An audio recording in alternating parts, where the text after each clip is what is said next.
Hello बच्चों, तो कैसे हो आप सब। मेरा नाम है प्रिंस पांडे और आपको स्वागत करता हूँ छोटे से प्यारे चैनल P2 एजुकेशन में। तो आज की इस वीडियो में हम पढ़ेंगे विलयन की सांद्रता। क्या विलयन की सांद्रता। इससे पहले हम लोगों ने क्या पढ़ लिया है, मिश्रण और उसके प्रकार। तो मिश्रण क्या होता है, दो या दो से अधिक चीजों को जब हम लोग मिलाते हैं तो क्या बनता है, मिश्रण बनता है। ये हम लोगों ने पढ़ा है। उसके बाद मिश्रण के प्रकार में हम लोगों ने पढ़ा है क्या क्या, पहला समांगी, दूसरा विषमांगी। दो मिश्रण होता है ना, दो प्रकार का। एक समांगी मिश्रण यानी कि होमोजेनस मिक्सचर, और एक होता है विषमांगी मिश्रण यानी कि हेट्रोजेनस मिक्सचर। समांगी मिश्रण यानी कि उसमें विलायक में जो विलय होता है वो अच्छी तरह से घुला हुआ रहता है ना। और विषमांगी में क्या होता है, जो विलायक में विलय होता है अच्छी तरह से घुला हुआ नहीं रहता है, उसका कण उसमें ही टहलता फिरता रहता है ना, घूमता फिरता रहता है या नीचे तल में बैठ जाता है। ये हो गया विषमांगी मिश्रण। तो ये सब हम अच्छी तरह से पढ़ चुके हैं, जाके आप लोग वीडियो पहला देख लीजिए। उसके बाद हम लोग आज पढ़ेंगे विलयन की सांद्रता, यानी कि विलयन में विलायक की मात्रा, सॉरी विलयन में विलय की मात्रा कितनी है ना। तो हम सबको पता है अच्छी तरह से कि कोई भी जो विलयन होता है वो किस तरह बनता है। विलयन किस तरह बनता है, विलयन में हमारा क्या क्या रहता है, हम लोग जब विलायक और विलय को एक दूसरे के साथ मिलाते हैं तो क्या बनता है, विलयन बनता है ना। विलयन और समांगी मिश्रण एक जैसे ही होते हैं, ठीक है। तो विलायक यानी कि जैसे कि ये पानी है, ये क्या हुआ, विलायक है। क्या ये पानी है, पानी है। तो पानी में हम लोग कुछ घोलते हैं, जैसे कि नमक का शरबत, चीनी का शरबत, कुछ भी। तो हम लोग पानी में क्या घोलते हैं, चीनी घोलते हैं, नमक घोलते हैं, है ना। तो पानी जो हुआ हमारा, जिस चीज में हम लोग कोई दूसरा पदार्थ घोलते हैं वो क्या होता है, विलायक, यानी कि हमारा पानी मान लीजिए। ज्यादातर किसी भी विलयन बनाने में हम लोग पानी का ही इस्तेमाल करते हैं, कोई भी विलयन बनाने में हम लोग पानी का ही इस्तेमाल करते हैं। विलय यानी कि जो पदार्थ इसमें घोला जाता है, क्या होता है, घोला जाता है, घोला जाता है, ठीक है। विलायक यानी कि जिसमें घोल रहे हैं, विलय यानी कि जो घोला जाता है। क्लियर। कभी भी विलायक जो होता है इसका मात्रा ज्यादा होता है। क्या, विलायक का मात्रा विलय से हमेशा ज्यादा होता है, ठीक है। क्योंकि पानी अगर कम और चीनी अगर ज्यादा हो जाए तो क्या विलयन बन पाएगा, घुल पाएगा उसमें चीनी, नहीं ना, नहीं। तो विलायक कभी भी विलय से ज्यादा होता है। तो ये हो गया कुल मिलाकर विलयन, और इसी में हमारा छिपा हुआ है सांद्रता। क्या, विलयन की सांद्रता। मान लीजिए एक ग्लास ये पानी है, या यहाँ इसका क्या है, निश्चित मात्रा है ना, एक निश्चित आयतन है ग्लास में, एक निश्चित मात्रा में इसमें पानी मैंने भरा है ना। अब इसमें मैं अगर चीनी मिलाऊं, क्या मिलाऊं, चीनी मिलाऊं, है ना। देखिए इसमें क्या मिलाऊं, चीनी। तो ये हो गया विलायक, ये चीनी मिला रहा हो गया विलय। मैं थोड़ा सा चीनी मिलाया तो ये थोड़ा कम फीका होगा ना। अगर मैं ज्यादा चीनी मिला दूं तो ये ज्यादा मीठा हो जाएगा, होगा कि नहीं होगा। तो ये क्या है, ये इस विलयन की सांद्रता है। कम मीठा ज्यादा मीठा क्या है, विलयन की सांद्रता। यानी कि एक निश्चित मात्रा या आयतन का क्या होगा, विलायक होगा या विलयन होगा, और उसमें हम कुछ मात्रा में विलय डालेंगे, वो क्या होगी, उस विलयन की सांद्रता होगी। कम चीनी यानी कि विलयन में कम मीठा है, यानी कि ये तनु विलयन है, फीका है।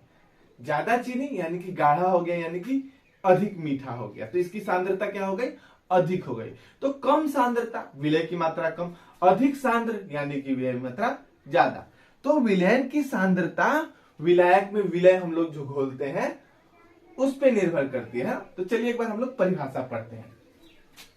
विलय की वह मात्रा जो विलयन या विलायक की एक निश्चित मात्रा या आयतन में घुली रहती है। थोड़ा ध्यान देना, यहाँ पे मार्कर सूख गया था, अच्छे से नहीं लिख पाया, पढ़ दे रहा मैं अच्छे से। देखो, विलय की वह मात्रा, यानी विलय की एक मात्रा, मान लो 10 ग्राम 50 ग्राम जो भी हो, विलय की वह मात्रा जो विलयन या विलायक की एक निश्चित मात्रा या आयतन में, विलय या विलायक की एक निश्चित मात्रा या आयतन में क्या रहती है, घुली हुई रहती है, उसे क्या कहते हैं, विलयन की सांद्रता। यानी कि एक निश्चित मात्रा का निश्चित मात्रा में हमारा विलायक निश्चित मात्रा या आयतन में विलय या विलायक होगा, और उसमें विलय की जो मात्रा घुली रहती है वही क्या कहलाती है, विलयन की सांद्रता कहलाती है।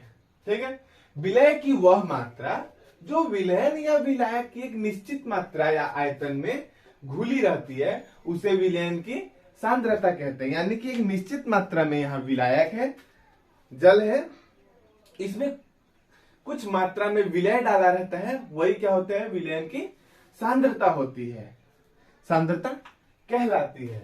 विलय की वह मात्रा जो विलयन या विलायक की एक निश्चित मात्रा या आयतन में घुली रहती है उसे विलयन की सांद्रता कहते हैं। एक बार देख लो अच्छी तरह से, विलयन की वह मात्रा जो विलयन या विलायक की एक निश्चित मात्रा या आयतन में घुली रहती है उसे विलयन की सांद्रता कहते हैं। यानी कि पानी जो विलायक है उसमें जो चीनी विलय डाले हैं, एक मात्रा में जो विलय डाला जाता है उसे ही हम लोग क्या कहते हैं, विलयन की सांद्रता कहते हैं। तो अगर मैंने विलायक में विलय कम डाला तो कम फीका होगा ना, कम सांद्र होगा, सांद्रता कम होगी विलयन की, तो वो क्या हो गया, विलय पे निर्भर कर रहा है। तो विलय की मात्रा पे हमारा विलयन की सांद्रता निर्भर करती है। ठीक है, तो विलयन की सांद्रता क्या होती है, विलयन या विलायक की एक निश्चित मात्रा में विलय की कुछ मात्रा घुली हुई रहती है उसे ही क्या कहते हैं, विलयन की सांद्रता कहते हैं। कोई कंफ्यूजन इसमें नहीं होना चाहिए, अच्छे तरह से ध्यान दो। पानी में चीनी घोले तो पानी में चीनी जिस मात्रा में घोल रहे हैं उस मात्रा से, उस हिसाब से विलयन की सांद्रता होती है ना। अगर चीनी ज्यादा तो सांद्रता ज्यादा, चीनी कम यानी कि सांद्रता कम। ठीक है, तो सांद्रता के अनुसार विलयन के प्रकार, यानी कि हमारा विलय की मात्रा के अनुसार विलयन के प्रकार होते हैं। विलय कम मात्रा में हो तो तनु विलयन, विलय ज्यादा मात्रा में हो तो सांद्र विलयन। ठीक है, सांद्रता के हिसाब से भी हमारे विलयन के प्रकार होते हैं। दो प्रकार, क्या क्या, तनु विलयन और सांद्र विलयन।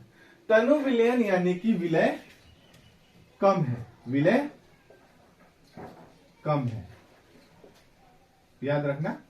तनु यानी कि फीका, तनु यानी कि फीका, फीका यानी कि विलय की मात्रा कम है। किसी निश्चित विलयन या विलायक की एक विलयन या विलायक की एक निश्चित मात्रा में विलय की मात्रा अगर कम हो, कम हो तो क्या होगा, तनु विलयन। और अगर किसी विलायक में विलय पूरा ज्यादा तरह से घोला गया हो तो क्या हो जाएगा, सांद्र विलयन। यदि विलय की मात्रा कम तो तनु विलयन, यदि विलायक में विलय की मात्रा ज्यादा हो जाती है तो क्या होता है, सांद्र विलयन। जैसे कि मैं इस पानी में चीनी घोला था, पहले कम डाला तो तब वो क्या होता, सांद्र विलयन, लेकिन बाद में और चीनी पहले कम डाला था तो हुआ था तनु विलयन। सांद्रता क्या थी, तनु था, क्या था यार, तनु विलयन था। लेकिन मैं इसमें और चीनी डाल दिया तो क्या हो गया, सांद्र हो गया, है ना। तो अभी ये क्या हो गया, अधिक मीठा हो गया है, मीठा तो हो गया। तो ये क्या हो गया, ये विलयन हो गया। तो विलयन तनु भी हो सकता है, सांद्र भी हो सकता है। ठीक है, तो विलयन सांद्रता के अनुसार विलयन के दो प्रकार होते हैं। क्या होते हैं, दो प्रकार, क्या क्या, तनु विलयन, सांद्र विलयन। तनु विलयन यानी कि विलायक में विलय की मात्रा कम होती है। सांद्र विलयन यानी कि विलायक में विलय की मात्रा तनु के मुकाबले अधिक होती है। ठीक है, तो ये हो गया तनु विलयन और सांद्र विलयन। इसके बाद आता है एक क्या, संतृप्त विलयन। क्या, संतृप्त विलयन।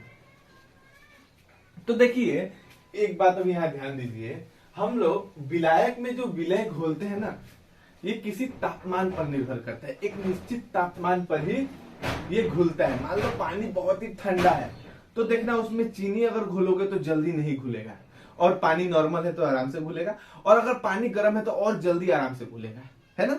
तो तापमान पर भी निर्भर करता है विलय का घुलना।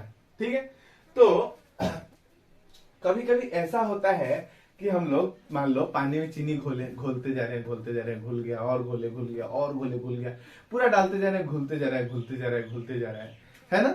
थोड़ा थोड़ा डाल के घोल रहे हैं, ठीक है, एक बार ही नहीं डाल रहे हैं, घोल रहे हैं, घुल जा रहे हैं, और डाल रहे हैं, घुल जा रहे हैं, फिर डाल, घुल जा रहा है। मान लो एक ऐसा समय आ गया कि साधारण तापमान पर हमारा उस पानी में और चीनी नहीं घुल रहा है, क्या हो रहा है, नहीं घुल रहा है। तो हम क्या करेंगे, पानी को गर्म करेंगे, क्या करेंगे, गर्म करेंगे, और फिर उसमें चीनी डालेंगे तो फिर उसमें घुलने लगेगा चीनी। पहले नहीं घुल रहा था जब पानी थोड़ा ठंडा था, लेकिन पानी को गर्म किए तो घुलने लगा।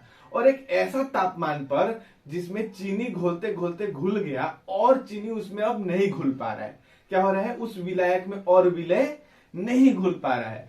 तो जब किसी एक निश्चित तापमान पर जब विलय विलायक में नहीं घुल पाता है, और तब वह जो विलयन बना रहता है ना, वो क्या कहलाता है, संतृप्त विलयन, यानी कि उसमें और विलय नहीं घुल सकता, इसमें जितना इसकी क्षमता थी उतना घुल गया।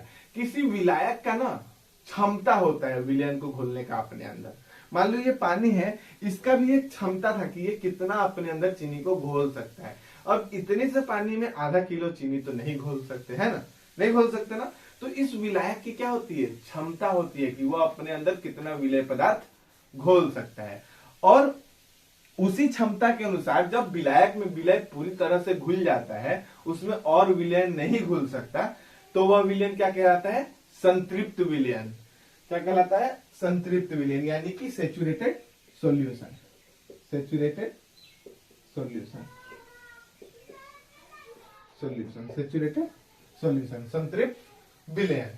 किसी निश्चित तापमान पर उतना ही विलय पदार्थ घुल सकता है जितनी उसकी क्षमता होती है। उसकी कहने का मतलब विलायक में विलय की घुलने की क्षमता होती है ना। किसी निश्चित तापमान पर उतना ही विलय पदार्थ घुल सकता है जितना उसकी क्षमता होती है, जितना विलय की क्षमता होती है उतना ही उसमें घुल सकता है। देखो यहां दिया गया है, दिए गए तापमान पर यदि विलयन में विलय पदार्थ नहीं घुलता तो उसे संतृप्त विलयन कहते हैं। क्या कहते हैं, किसी दिए गए तापमान पर यदि विलयन में और विलय पदार्थ नहीं घुलता तो उसे क्या कहते हैं, संतृप्त विलयन। तो यहां देखो एक कंडीशन आ रहा है कि विलयन में विलय पदार्थ क्यों नहीं घुलता है। क्या, विलयन में विलय पदार्थ नहीं घुलता है, आखिर कारण क्या है कि नहीं घुलता है? क्यों नहीं घुलेगा विलयन में? घुलना चाहिए, घुलना पड़ेगा। तो विलयन में विलय तो घुलेगा ही, लेकिन ऐसा समय आ जाएगा जिस समय उस विलयन में और विलय नहीं घुल सकता है, उस विलायक में और विलय नहीं घुल सकता है, यानी कि उस पानी में और चीनी नहीं घोला जा सकता है। किस एक निश्चित तापमान पर, ठीक है, किसी एक तापमान पर क्या होगा, पानी में और चीनी नहीं घुल पाएगा, तो वह विलयन क्या कहलाएगा, संतृप्त विलयन। क्या कहलाएगा, संतृप्त विलयन। यह भी निर्भर करता है विलय और विलायक की मात्रा पे। अगर विलायक बहुत ही ज्यादा है तो उसमें विलय भी बहुत ज्यादा घुल पाएगा, और अगर विलायक जो इतनी सा है, ये सिर्फ एक गिलास, तो इसमें कितना ही विलय घुल पाएगा, है ना। तो विलायक और विलय की मात्रा पे भी निर्भर करता है। पर संतृप्त विलयन एक विलयन की वह स्थिति है जिस समय उस विलायक में और विलय पदार्थ नहीं घुल पाता है। ये क्या है, विलयन की स्थिति है जिसमें विलयन में और विलय पदार्थ नहीं घुल पाता है, उसका पूरा क्षमता खत्म हो जाता है, वो जितना विलय अपने अंदर घोल पाता है घोल लेता है, उसके बाद और उसमें विलय नहीं घुल पाता है, तो वह विलयन क्या कहलाता है, संतृप्त विलयन। क्या कहलाता है, संतृप्त विलयन। और जब तक उस विलयन में विलय की घुलने की क्षमता रहती है, यानी कि वह पानी जो है अभी और चीनी घोल सकता है, तो वो क्या कहलाएगा, असंतृप्त विलयन। जैसे कि अभी इसमें मैं चीनी हो सकता है और घोल पाऊं, घोल के देखना होगा। तो जब तक मैं इसमें चीनी पूरा नहीं घोल पाया, मतलब इसमें अभी विलय घोलने की क्षमता बाकी है, तो ये क्या होगा, असंतृप्त विलयन, यानी कि इसमें और विलय पदार्थ घुल सकता है। लेकिन संतृप्त विलयन हो जाएगा तो उसमें विलय पदार्थ और नहीं घुल सकता है, उसकी जितनी क्षमता होती है वो उतना घोल लिया और नहीं घोल सकता है। ठीक है, एक बार और पढ़ लो। किसी निश्चित तापमान पर उतना ही विलय पदार्थ घुल सकता है जितनी उसकी क्षमता होती है। किसी निश्चित तापमान पर विलय पदार्थ उतना ही घुल सकता है जितना उसकी क्षमता होती है। ठीक है, दिए गए तापमान पर यदि विलयन में विलय पदार्थ नहीं घुलता है, किसी दिए गए तापमान पर यदि विलयन में क्या होगा, विलय नहीं घुल रहा है। ठीक है, विलय नहीं घुल रहा है तो क्या होगा, वह जो विलयन है वो संतृप्त विलयन कहलाता है। जब उस विलायक में विलय और नहीं घुल पाएगा तो वो जो विलयन निर्माण हुआ वह क्या होगा, संतृप्त विलयन होगा, यानी कि उसमें और विलय नहीं घुल पाएगा। तो कोई पूछेगा कि संतृप्त विलयन किसे कहते हैं, तो बता पाओगे? संतृप्त विलयन यानी कि विलायक में विलय और नहीं घुल सकता है, किसी दिए गए तापमान पर विलयन में विलय पदार्थ और नहीं घुल पाता है तो क्या कहलाता है, संतृप्त विलयन कहलाता है। कोई डाउट? और हम लोग संतृप्त विलयन कब करते हैं, तापमान परिवर्तन करके। ठीक है, किसी साधारण तापमान में अगर कोई विलायक है तो पानी आराम से घुल रहा है, विलय आराम से घुल रहा है विलायक में ना, लेकिन जब उसका तापमान बढ़ाएंगे तो उसका घुलने की क्षमता बढ़ेगा। लेकिन एक ऐसा तापमान आएगा जिसमें कि और विलय पदार्थ विलयन में नहीं घुल पाएगा तो क्या कहलाएगा, संतृप्त विलयन। और अधिक विलय हम उसमें डाल दे तो वो अति संतृप्त विलयन है ना। तो यहाँ पे हो गया हमारा विलयन की सांद्रता। विलयन की सांद्रता यानी कि विलयन या विलायक की निश्चित मात्रा या आयतन में विलय की मात्रा क्या कहलाती है, विलयन की सांद्रता कहलाती है ना। विलयन की सांद्रता किस पे निर्भर करती है, विलय पदार्थ पर। विलायक में विलय कितनी मात्रा में है उस पर हमारा विलयन की सांद्रता निर्भर करती है।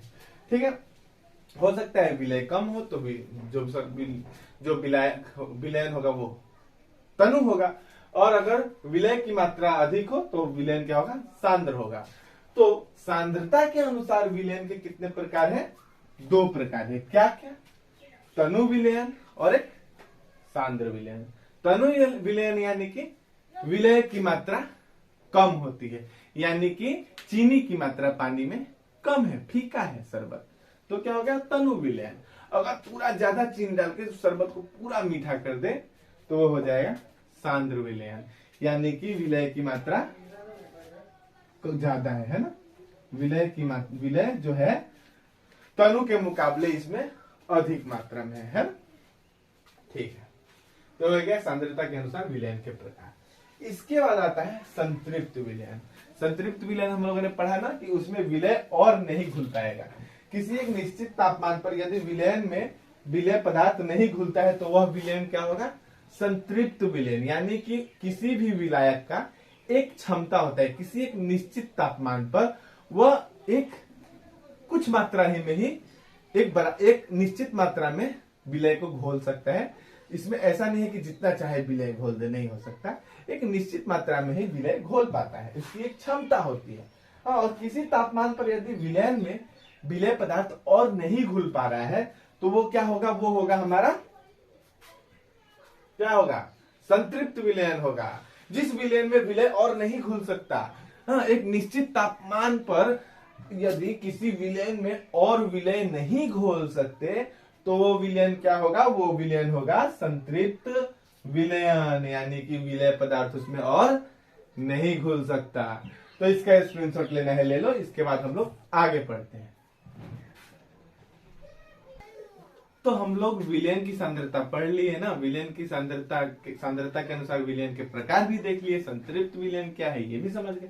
अभी हम लोग किसी विलयन की सांद्रता का विधियां पढ़ेंगे, किसी विलयन की सांद्रता को दर्शाने की विधियां, है ना। किसी विलयन की सांद्रता को हम कैसे दर्शाएंगे, किसी विलयन की सांद्रता कितनी है, कम अधिक, ये सब तो हम समझ गए कि कम है तो तनु, अधिक है तो सांद्र। तो हम कैसे पता करेंगे कि ये विलयन तनु है, ये विलयन सांद्र है। हर एक विलयन को हम लोग स्वाद टेस्ट तो नहीं कर सकते, कोई विलयन हो सकता है कि जहर भी हो, पी के हम मर जाए। तो हम लोग विलयन की जो सांद्रता होती है उसको दर्शाएंगे कैसे, तो हम लोग गणित की मदद से दर्शा सकते हैं कि विलयन की सांद्रता कितनी है। तो हम लोग प्रतिशत में पढ़ेंगे, यहाँ क्या पढ़ेंगे, प्रतिशत में हम लोग विलयन की सांद्रता निकालना सीखेंगे। तो देखिए विलयन कैसे बनता है, हा? कोई विलयन कैसे बनता है, विलायक और विलय, विलायक और विलय जुड़ता है तो क्या बनता है, हमारा विलयन बनता है ना, यह हमें मालूम है। में विलय को घोलते हैं तो क्या बनता है, ये विलयन बनता है।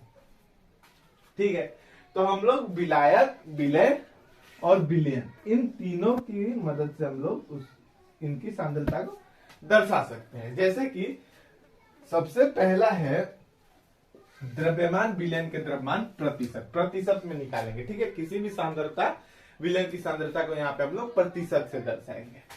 तो द्रव्यमान विलयन के द्रव्यमान प्रतिशत। ठीक है, हम लोग द्रव्यमान और विलयन के द्रव्यमान के हिसाब से प्रतिशत में क्या दिखाएंगे, विलयन की सांद्रता निकालेंगे। तो मान लीजिए कोई आपको प्रश्न दिया गया रहेगा जिसमें विलय का द्रव्यमान दिया रहेगा, विलयन का द्रव्यमान दिया रहेगा, तो आप लोग आसानी से उसकी सांद्रता निकाल सकते हैं। किसमें, प्रतिशत में।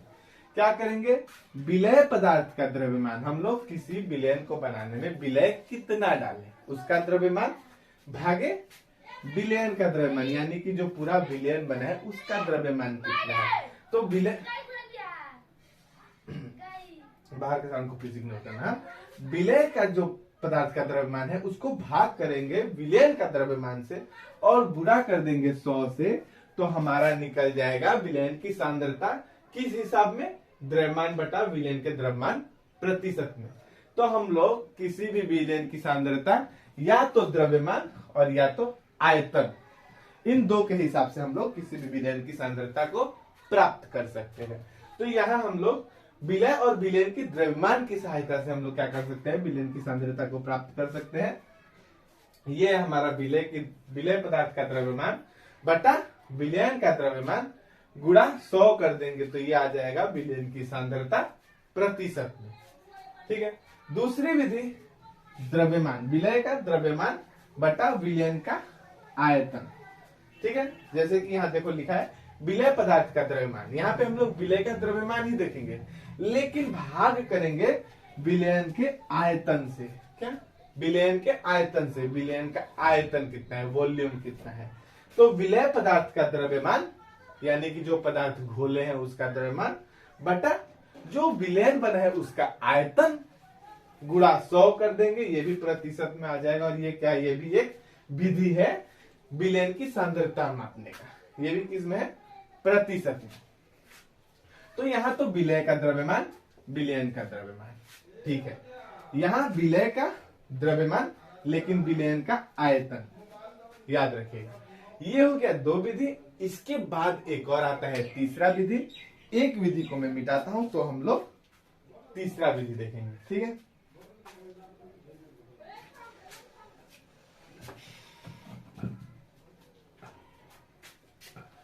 दोनों का द्रव्यमान मिटाता हूं, विलय का द्रव्यमान बटा विलयन का द्रव्यमान। ठीक है, गुणे 100 कर देंगे तो ये क्या आ जाएगा, सांद्रता। तीसरा है हमारा विलय का आयतन बटा विलयन का आयतन।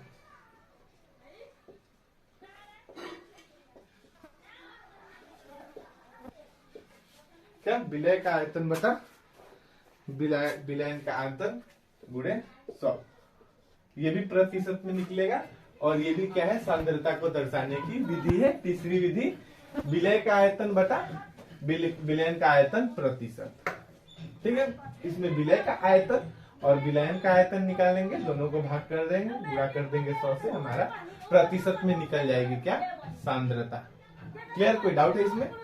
एक क्वेश्चन करेंगे हम लोग तो हमारा कॉन्सेप्ट और क्लियर होगा। तीनों फॉर्मूला याद रखना। फर्स्ट फॉर्मूला विलय का द्रव्यमान बटा विलयन का द्रव्यमान गुणे 100। सेकेंड विलय का द्रव्यमान बटा विलयन का आयतन गुणे 100। तीसरा क्या है, विलय का आयतन बटा विलयन का आयतन गुणे 100। ठीक है, 3 फॉर्मूला हो गया। एक प्रश्न करते हैं, इसका स्क्रीनशॉट लेना है, ले लीजिए। तो चलिए अब हम लोग एक उदाहरण देखते हैं। उदाहरण में क्या दिया गया है, एक विलयन के 320 ग्राम विलायक क्या है, 320 ग्राम विलायक क्या है, जल। एक विलयन के मतलब कि एक विलयन है जिसमें 320 ग्राम विलायक जल है, में 40 ग्राम साधारण नमक विलय है। 320 ग्राम जल विलायक है और 40 ग्राम साधारण नमक विलय है। 1 विलयन के 320 ग्राम विलायक जल में 40 ग्राम साधारण नमक विलय है। विलयन की सांद्रता का परिकलन करें। यहाँ पे हमें विलयन की सांद्रता प्राप्त करना है और दिया गया है 320 ग्राम विलायक जल और 40 ग्राम साधारण नमक, यानी कि विलायक का द्रव्यमान दिया गया है और विलय का द्रव्यमान दिया गया है। तो हम लोग हल करते हैं। हल दिया गया है, दिया है विलय का द्रव्यमान, विलय का द्रव्यमान और क्या दिया गया है, विलायक का द्रव्यमान, विलायक का द्रव्यमान। विलय दिया गया है नमक 40 ग्राम, है ना, क्या है विलय, नमक, और विलायक का द्रव्यमान 320 ग्राम। ये क्या है, 320 ग्राम जल है। जब हम विलय का द्रव्यमान और विलायक का द्रव्यमान पा गए और हमें अच्छी तरह से पता है कि विलयन बराबर विलायक प्लस विलय, है ना, तो विलयन का द्रव्यमान हमें निकालना होगा। ठीक है, तो विलयन का द्रव्यमान क्या होगा, 320 ग्राम जोड़ 40 ग्राम। विलय का द्रव्यमान और विलायक का द्रव्यमान को जोड़ देंगे तो क्या निकल जाएगा, विलयन का द्रव्यमान, क्योंकि मालूम है हमें विलयन बनता है विलायक को विलय में, सॉरी विलायक में विलय को घोलने से, है ना। तो विलायक और विलय को जब हम लोग मिलाते हैं तो क्या बनता है, विलयन। तो विलयन का द्रव्यमान क्या हुआ, जल का द्रव्यमान और नमक का द्रव्यमान। जल में नमक घोल दिया, विलयन तैयार हो गया। तो जल था हमारा 320 ग्राम, नमक था हमारा 40 ग्राम, दोनों तो एक साथ मिल गया ना, तो द्रव्यमान भी तो एक साथ दोनों हो गया। तो विलयन का द्रव्यमान क्या हो गया, 320 जोड़ 40 यानी कि 360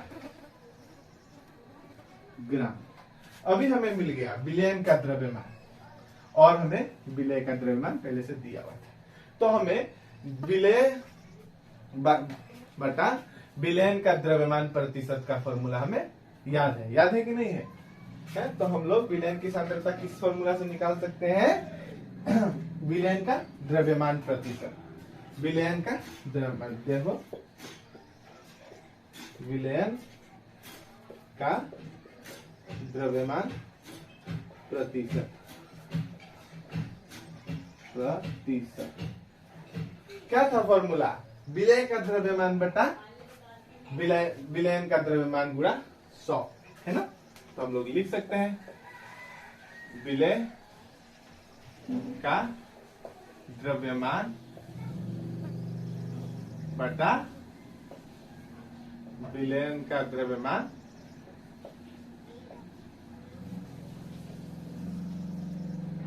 गुणा क्या, 100। तो विलय का द्रव्यमान कितना है, विलय का द्रव्यमान है 40, है ना। और विलयन का द्रव्यमान हम लोगों ने क्या निकाला, 40 और 320 को जोड़ के 360 ग्राम। टोटल हमारा विलयन का द्रव्यमान गुणे 100, है ना। तो ये 0 ए 0 कैंसर, है ना। अभी हो गया 400 भागे 36, है ना, 400 भागे 36, तो 10 एक 11 बार में 396, तो इसका आंसर आएगा 11.1% प्रतिशत में आएगा हमेशा, ठीक है। तो यहाँ पे देखो हमें एक प्रश्न दिया गया था जिसमें विलायक और विलय का द्रव्यमान दिया गया था और हम लोगों ने विलय और विलायक के द्रव्यमान से विलयन का द्रव्यमान निकाला और तीनों का द्रव्यमान हमें जब मालूम हो गया तो हम लोग आराम से विलयन की सांद्रता निकाल सकते हैं।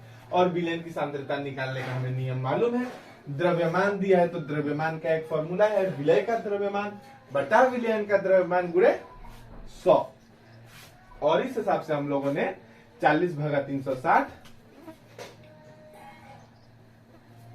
गुणे 100 इस फॉर्मूला में इसका मान बैठाया और हल कर दिया। 11.1% क्या हो गया, विलयन की सांद्रता हो गई। तो इतना आसान सा ये विलयन की सांद्रता हम लोग निकाल लिए। तो यहाँ पे हम लोग विलयन की सांद्रता सिर्फ प्रतिशत में निकालना सीखे। आगे आप लोगों को और बहुत सारे इकाइयों में इकाइयों में विलयन की सांद्रता निकालने को मिलेगा, जैसे मोल, बहुत सारा है सांद्रता की इकाई। हम लोग यहाँ सिर्फ प्रतिशत की बात करेंगे। आपको क्लास 9 तक प्रतिशत के बारे में सीखना है। तो यहाँ मैं विलयन की सांद्रता का पूरा फुल कॉन्सेप्ट क्लियर कर चुका हूँ कि विलयन की सांद्रता क्या होती है। विलयन की सांद्रता के अनुसार प्रकार भी बता दिया, तनु विलयन, सांद्र विलयन। संतृप्त विलयन क्या है बता दिया। संतृप्त यानी कि विलय और उसमें नहीं घुल सकता एक निश्चित तापमान में। और असंतृप्त यानी कि विलायक में विलय की मात्रा संतृप्त से कम है, तो असंतृप्त। ये सब मैंने बता दिया। उसके बाद मैंने विलयन की सांद्रता निकालने की विधियां भी बताई। 3 विधियां, एक द्रव्यमान बटा द्रव्यमान वाला, एक हमारा द्रव्यमान बटा आयतन वाला, और एक हमारा आयतन बटा आयतन वाला। तो 3 तरह की विधियां बताई। उसमें से एक विधि का आपको उदाहरण भी करके दे दिया। या हम लोगों ने द्रव्यमान प्रतिशत के फॉर्मूला का यूज किया और सांद्रता प्रतिशत में निकाल लिया। 11.1% हमारा क्या विलयन की सांद्रता है।